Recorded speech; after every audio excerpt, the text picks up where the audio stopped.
Trump going off on China. We knew last night that Scott Bessent, the Treasury Secretary, said that China, basically negotiations on trade had fallen apart. And this morning we got that kind of Truth Social post. Markets dipped basically right out of the gate, right? I mean, so you have this social media post ripping China, and we saw the markets dumping to the downside.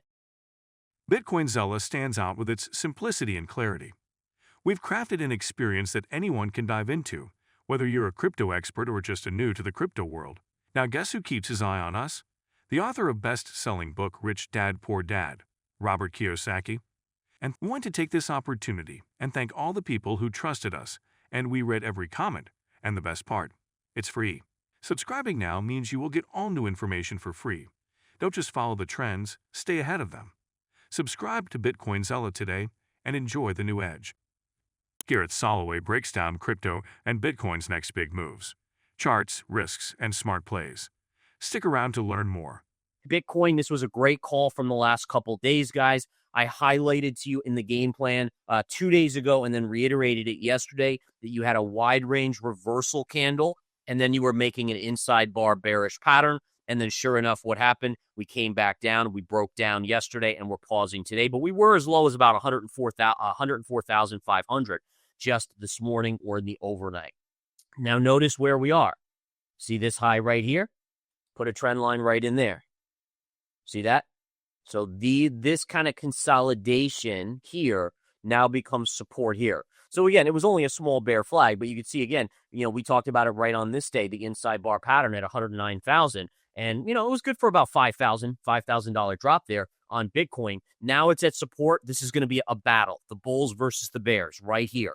Are the bulls going to win and push it back up and get us to this trend line? Or are the bears going to break this and then it starts moving down towards this next baseline level around 97? So we'll have to watch and see. But again, nice little downside bearish pattern formation. And you can see again, there it is playing out. Doesn't mean it will always play out. It's a probability game, right? So that setup was probably about a 70% chance of playing out. And again, that's 7 out of 10 times it'll play out, which is pretty good odds. And it did just that.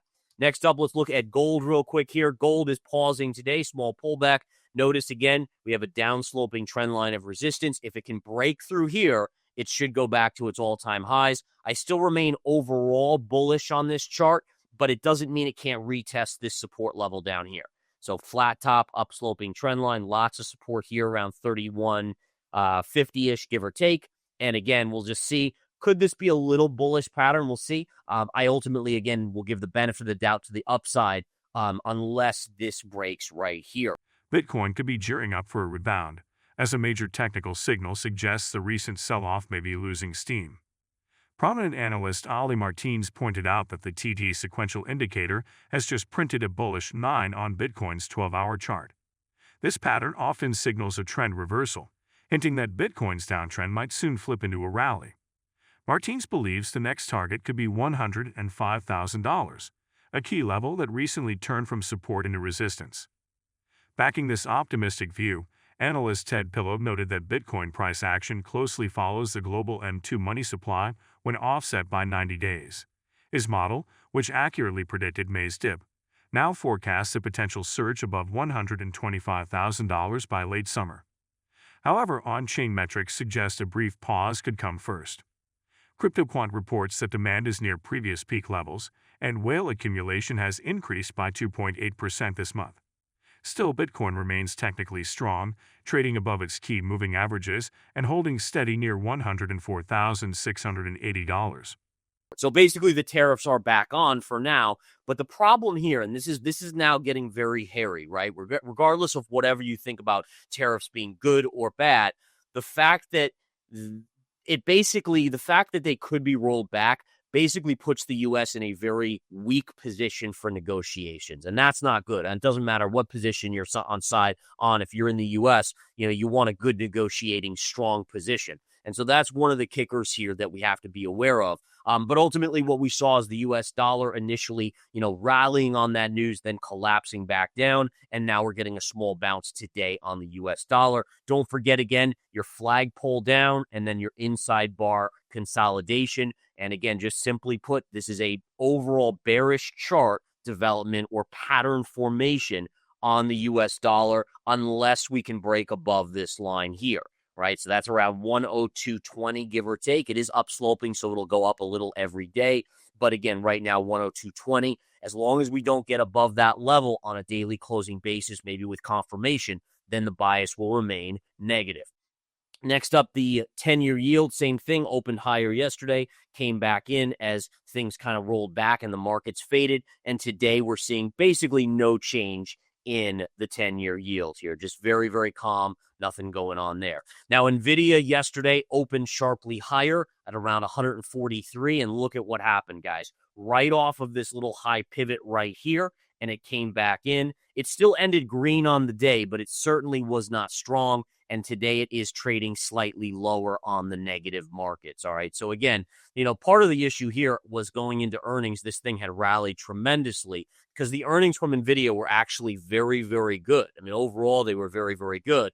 But what we are seeing again is that at certain points, when you rally so much to the upside, it's very hard to squeeze further upside, especially when you're talking about a $3 trillion company rallying from $87 all the way back to $143.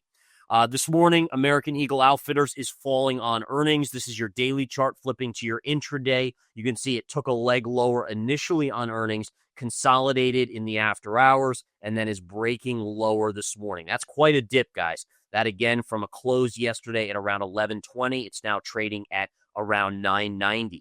Now, if we go to the daily chart, where are my first trade levels going to be? What we can see here is we have a pivot low right here coming up at around 9.45. 9.45 would probably be my first level. I also like to zoom out, and what we can see is actually this 9.45 level. Look at this, guys. It goes all the way back here.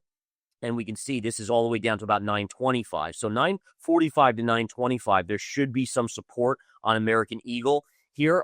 But just be aware, if it breaks through that, you could be headed into the sixes. Ripple CEO Brad Garlinghouse is calling for peace in the ongoing feud between Bitcoin and XRP communities.